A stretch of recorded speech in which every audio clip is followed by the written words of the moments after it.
Bonjour à tous. Ce 11 février, Bertrand Clavier nous propose une méditation intitulée Abigaël, pacificatrice et médiatrice. C'est une méditation que nous aurons sur 2 jours.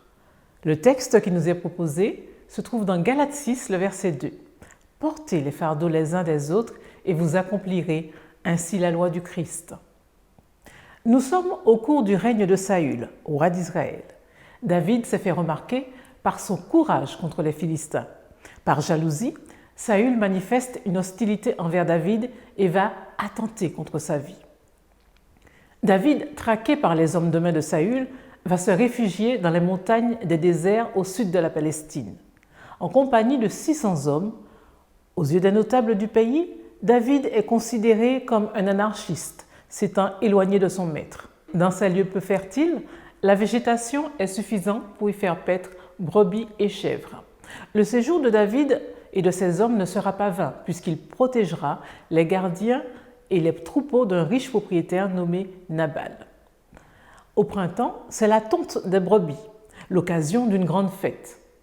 En pareille réjouissance, le riche propriétaire se montre généreux.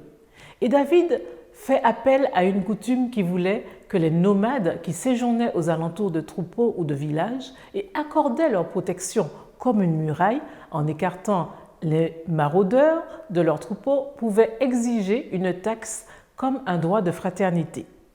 Cette demande de David parvient aux oreilles de Nabal, personnage rustre, sordide, impulsif et brutal, qui n'a aucune considération d'une part envers David et ses hommes et d'autre part pour le service accordé.